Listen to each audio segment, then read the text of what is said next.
Hi, welcome back to Displace Yinzer's beer reviews. This one that I have right now it's actually 2 years old at this point, but I think right now is a very good time to do a review of it. Because if anybody still has any bottles of this, it's a good check in to see where it's at. It was certainly great when it was fresh, so I don't think this review is going to be very much different than when it was fresh, anyways. So I think, but if you have it, it'll be a proof that it's still drinkable. It's still a really good beer. So, well, what I'm looking at is Bell's 30th anniversary Imperial Stout. I actually ended up buying 2 cases of this when it came out.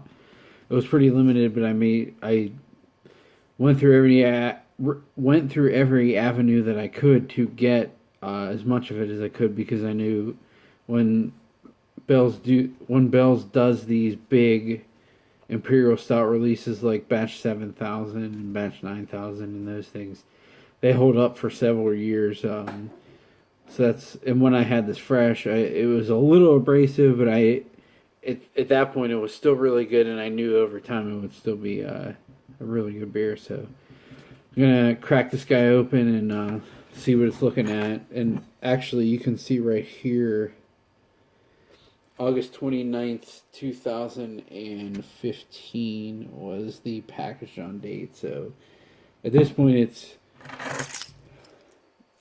literally about exactly 2 years from bottling. I don't know how long it took them to bottle it after they brewed it, but it's we'll just say it's about 2 years. So I don't know that I need to tilt the glass because it's probably just going to be straight oil anyways, but that's about what I would be expecting from a big monstrous Bell's Imperial Stout. As much as they grow, they're still, for me, going to be the king of mass-produced Imperial Stouts. Their stouts are awesome. They might not be the most gigantic, chewy, thick things, but on a large scale, I don't think there's anybody who beats them. So, looking at how it poured and just looking at the glass, this is, I mean, you can see the light reflecting off. It is straight black. There's nothing getting through that.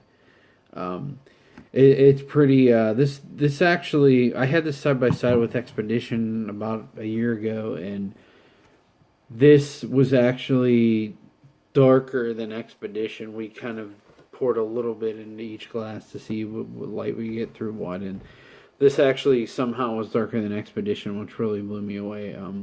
Because Expedition is just a massive freaking beer, but so yeah, there's the pour. I think it looks pretty standard. What do you expect from a Bell's Imperial Stout? So I'm gonna check out the aroma.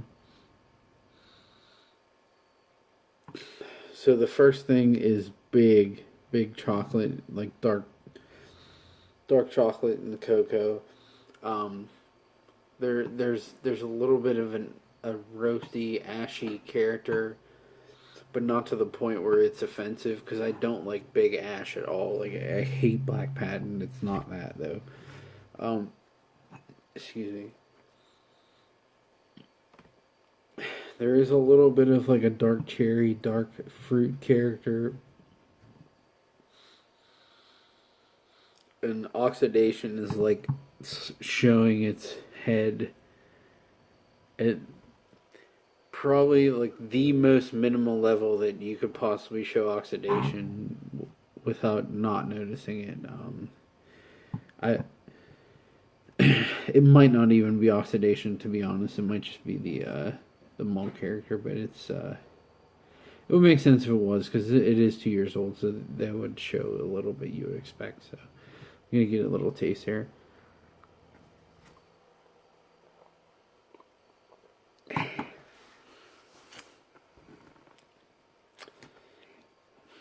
That mouthfeel was just fucking incredible.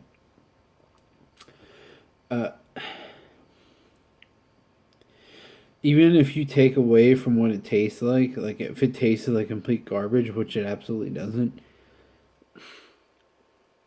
there's still, even with these giant, massive adjunct, super sweet imperial stouts, there's still not many that have the mouthfeel that Bell's imperial stouts have. Like it's straight oil.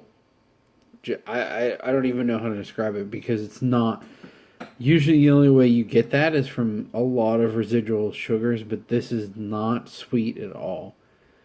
Like it, I don't know. It's not nearly as sweet as any beer that's as big as it is, or any beer that has that body. So, again, Larry Bell is amazing. I don't know how the hell he does it, but that's just on the body. The taste. Let me go back in again.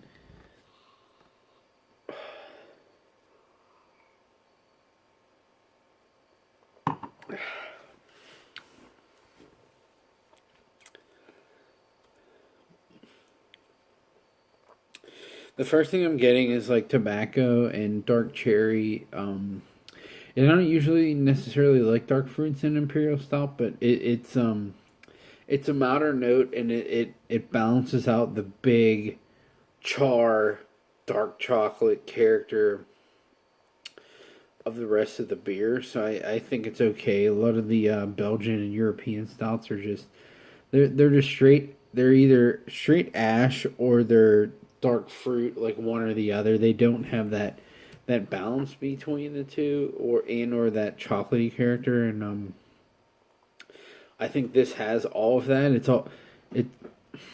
If any of these flavors were by themselves in this beer, I wouldn't really care for it. But the fact that they're all in there together, and it's also hiding the alcohol very well, or yeah, very well.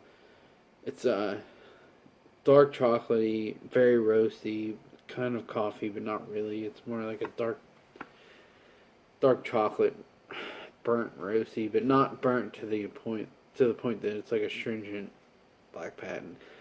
Um, I'm sorry, I'm just blown away by how fucking good this is. Like 2 years, I guess this is exactly what I expected it to be 2 years later, but I everyone. Sorry, it's just bringing out the anger and not anger, but I guess I'm just being nostalgic.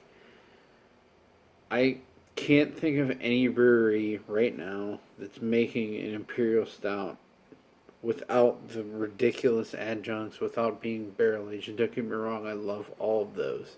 I love the adjuncts. I love the barrel aged stouts. I mean, the barrel aged version of this is fantastic. But like from a simple version of just grain and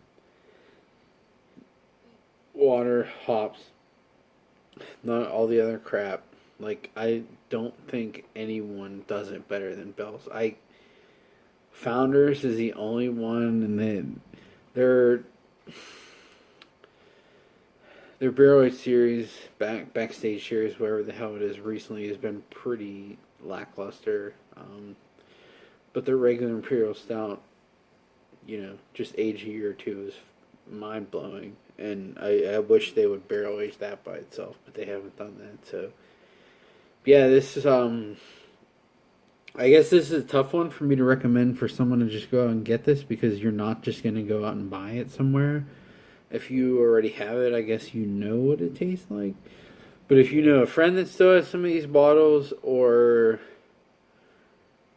yeah, I guess who wants to drink it with you, or a friend who's like, oh, I have this and I never drank it. Do you want it? Like any of that, or I would actively go out and trade for it. Honestly, most people wouldn't do it because it's not barrel aged, doesn't have a million like coffee and coconut and all that crap in it. But like, if you want,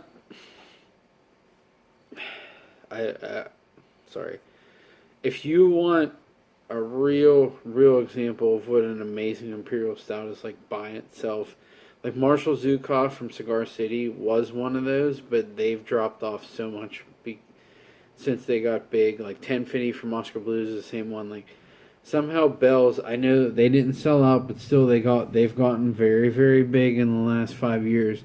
They still have stayed true to their roots, and they're still making monster imperial stouts. And if you haven't had this one, if you want a true version of what a regular imperial stout should be, you should seek this out. The only other substitution I would say that's easy to get besides Founders and Bells would be Hoppenfrog, Boris. That seems to be everywhere because of the price. It's probably, I don't know, 50 cents more an ounce, but it's another great beer. But this alone, I don't really have any other things to say, but let me go in one more time.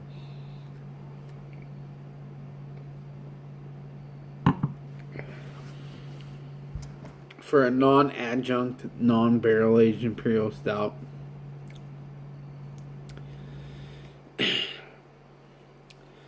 besides maybe aged Founders Imperial Stout, which tends to get to be like chocolate milk after a couple of years, but Bell's isn't really about that. They're more on the big, abrasive, smoky.